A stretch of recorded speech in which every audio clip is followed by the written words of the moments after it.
গো ফেরিওয়ালা। আগে কিন্তু দৌড়ে দৌড়ে ছুটে ছুটে আমরা দরজার কাছে চলে যেতাম ছোটোবেলায়, মানে একবার যদি টুংটুং আওয়াজ পেতাম, আমি তো যেতাম, তোমরা কে কে যেতে তাড়াতাড়ি করে কমেন্ট বক্সে জানাও। আর ফেরিওয়ালা আসলেই মাকে বলতাম, মা মা ওই দেখো ফেরিওয়ালা আসছে, গার্ডার নেবে না, ক্লিপ নেবে না, 2 টাকা দামের 5 টাকা দামের।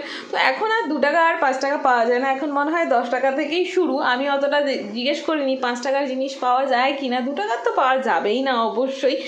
যাই হোক, এনাদের কথা আমরা কিন্তু ভুলেই গেছি এখন। এরা মাইলের পর মাইল একটা কাঁধে বোঝা নিয়ে ছুটে সব জায়গায় ঘুরে বেড়ায় এই 10 টাকা 5 টাকা 15 টাকা 20 টাকার জিনিস বিক্রি করার জন্য।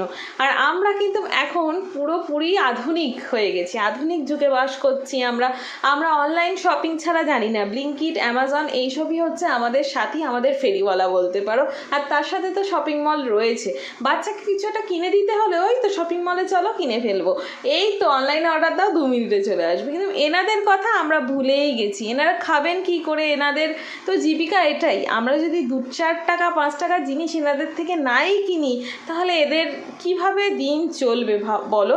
আর এনার এজ দেখতে পাচ্ছ কতটা বয়স্ক। আমার দেখে আজকে মনে হলো চলো আমার এই ব্লগিং চ্যানেলে এই চিত্রটা বা এই দৃশ্যটা তোমাদের সাথে চলো ধরে তুলি। মানে আমরা তো সত্যি দেখো এগুলো ভুলে গেছি, এবং জুনিয়রকে আমি আরও উৎসাহ দেখিয়ে জিনিসটা বোঝানো বা দেখানোর চেষ্টা করলাম, এবং ও কিছু কেনার জন্য একটু আগ্রহী প্রকাশ করলো। আমিও ভাবলাম চলো জুনিয়রকে এখান থেকে কিছু খেলনা কিনে দিই।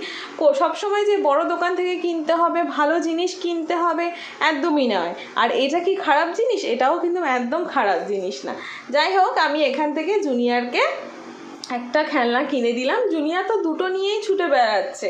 বললাম না না 20 টাকা দিয়ে একটাই কেন, যেহেতু একই